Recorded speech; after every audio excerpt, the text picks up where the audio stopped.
yatlayan kollarım karga, karasyan gilayım derin sözlerim. Min sana karadım, karan yerlerim, balıklar uzakta, neredesin nerede? Min sana karadım, karan yerlerim, balıklar uzakta, neredesin nerede? Balıklar uzakta, neredesin nerede?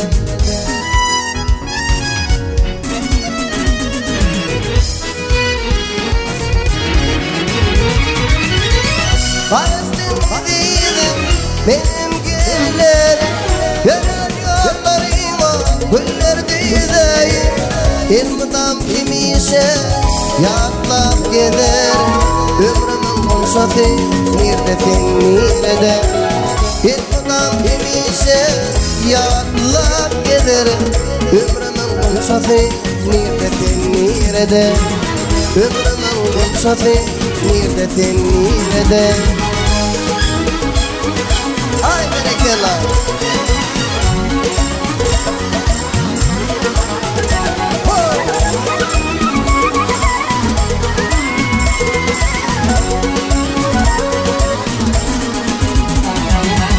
Aşık men sevgilim karayan taştan, geceler uklama gözlerim yaşlı. Duysan da yediydim men pek sevgimi, aramız uzaktır neredesin nerede? Duysan da yediydim men pek sevgimi, aramız uzaktır neredesin nerede? Aramız uzaktır neredesin nerede?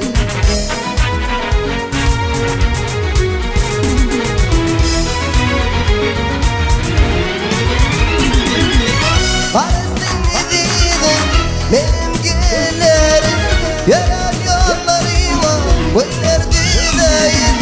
İlmıdan kimişe yatlap gider, ömrümün konuşatı neredesin nerede? İlmıdan kimişe yatlap gider, ömrümün konuşatı neredesin nerede? Ömrümün konuşatı neredesin nerede?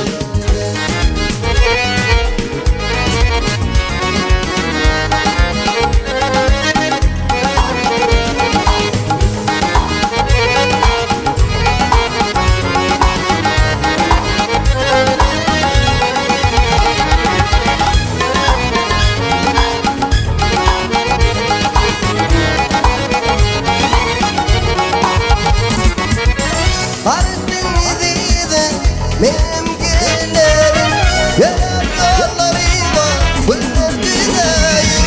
İlmıdan kimişe yatlap giderim, ömrümün konuşatı neredesin nerede? İlmıdan kimişe yatlap giderim, ömrümün konuşatı neredesin nerede? Ömrümün konuşatı neredesin nerede? Balıklar uzakta neredesin nerede?